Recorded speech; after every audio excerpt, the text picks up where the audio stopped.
sun, what is it? The sun is a star. The sun is just like any star you see in the night sky, just way closer. It's made almost entirely of hydrogen and helium, using intense pressure and heat to turn the hydrogen into helium. This is called fusion. Layers of the sun. The sun has many layers, all being very different from the last. The outermost layer of the sun, the corona, is a huge buildup of plasma that surrounds the sun and all other stars that are visible to the human eye, unless there is a solar eclipse.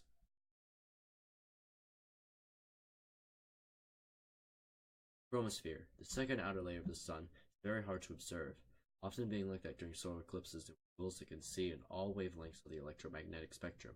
It is a dark red color, can be up to 20,000 degrees Celsius. Photosphere is the innermost of the outer layers of the sun. It is the layer of the sun that all people are familiar seeing. Appearing to be a yellow in color from Earth, it is the layer that all visible light is radiated. That is why we can see it as the outermost layer without instruments. Its temperature ranges from 4,500 degrees to 6,000 degrees Celsius. Convection zone is the first layer below the surface of the sun. It is by far the largest portion of the sun, going down 200,000 kilometers. Its temperature ranges from 500,000 to 2 million Kelvin.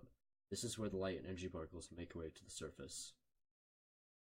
The radiative zone is found below the convection zone and above the core. This is the region that light created in the core starts to move up towards the surface. This process can take millions of years. The core of the sun is found at the center, being over 15 million Kelvin. It is the hottest place in the solar system. This is also where all the heat is created by fusion, and where all the light is created, which is the reason there is life on Earth today. About 75% of the sun is made of hydrogen. It uses this hydrogen to generate the other element, helium, which takes up 24.9% of the sun's mass. The other 0.1% is oxygen, carbon, iron, and nickel, and other metals. Sunspots. Sunspots are areas on the surface of the sun that are cooler than their surrounding surface, appear to dark brown in color. It's not fully known what causes them to appear, but it's known that they are very unstable, and when they collapse, they cause solar flares and coronal mass ejections. Solar flares are a sudden change of lighting on the surface of the sun, caused by changes in the magnetic field of the sun or in the collapse of sunspots. Most of the time, followed by a large ejection of energy from the sun. These are known as coronal mass ejections.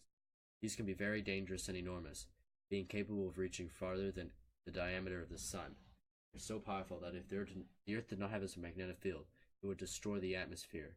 Also, they are capable of shutting down all the power globally.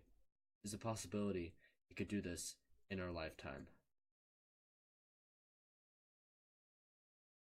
Solar wind is a stream of particles released by the corona. It is a form of radiation which hits every planet and object in our solar system. Most planets are safe, including Earth, with the atmosphere and magnetic field blocking out most of the harmful radiation. But on planets like Mars and Mercury, there is no atmosphere to protect you. So if you could stand on the surface, you would get hit by a lethal dose of solar radiation in just a few minutes.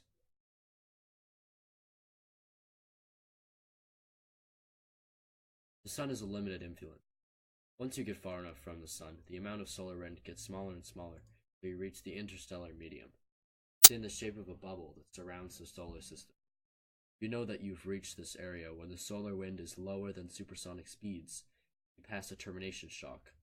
Only two man-made objects pass the termination shock, Voyager 1 and 2. New Horizons will pass it in the next few years. Conclusion. The sun is a very important part of our everyday life. It gives us warmth, light, and life. Without the sun, nothing that we would know. Created using Powtoon.